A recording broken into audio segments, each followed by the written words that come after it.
Two political strategists are with us now to look ahead to the Trump presidency. Michael Feldman was a senior advisor to Vice President Al Gore. Dan Senor was a senior advisor in Mitt Romney's 2012 presidential campaign. Welcome. Good morning. Let's just talk about turnout at the beginning.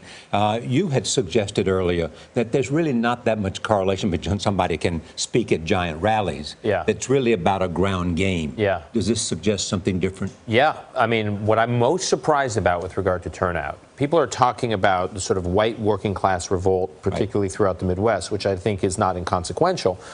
What I'm really surprised about is the depressed turnout on the Democratic side, the sort of collapse of the Obama coalition.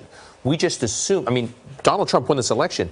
He got fewer votes total than Mitt Romney did in 2012, which tells you that it wasn't that hard for him to win. The reason it wasn't that hard for him to win is because it seems like there was a complete collapse of what was the Obama turnout machine, and why that is something maybe Mike has insight into. The Clinton campaign believed that they had a very successful convention. They believed that they won the 3 debates, and yet she lost states that haven't gone Republican since the 1980s in the Rust Belt, Upper Midwest. Yeah. What happened? Is this a Clinton collapse, a failure of her campain? Well, first of all, everybody's models were wrong. Right. So I don't think anybody, including if you put them in under truth serum, the Trump campaign predicted this. Including the people within Trump. Correct. People I spoke to within Trump world over the last few days had the same theory of the race, I think, that many of us did. But look, having said that, and I know this from 2000, in a race that's this close, and by the way, if you look at the popular vote right now, it's within like 80 to 100,000. And even electorally, I mean, it's relatively close, right? A couple of states switched that nobody anticipated.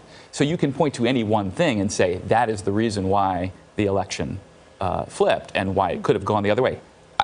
There's no doubt that this was a repudiation of the establishment, a repudiation of the political process, a repudiation of the media. I mean, all institutions. Let's talk about Hillary Clinton, who we are expected to hear from within the hour. It hasn't taken this long to deliver a concession speech since 2004, when John Kerry conceded the afternoon after polling day.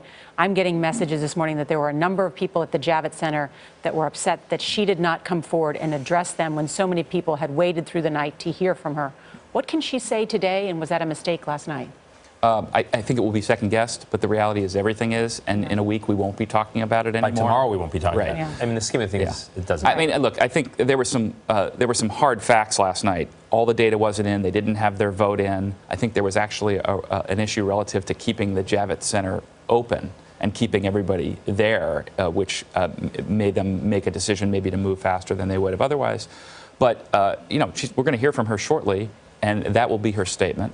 And I don't think anybody in a day or two is going to be questioning whether she went out last. Look, it's too important, and we've learned this, and we learned this from 2000, to rush to make it. We were all here at 3 o'clock in the morning and say, let's wait, let's see, because it's so narrow in so many states. All the stakeholders who follow these things and monitor them and track them all believed the direct election was going to go one way. Again, including the Trump campaign.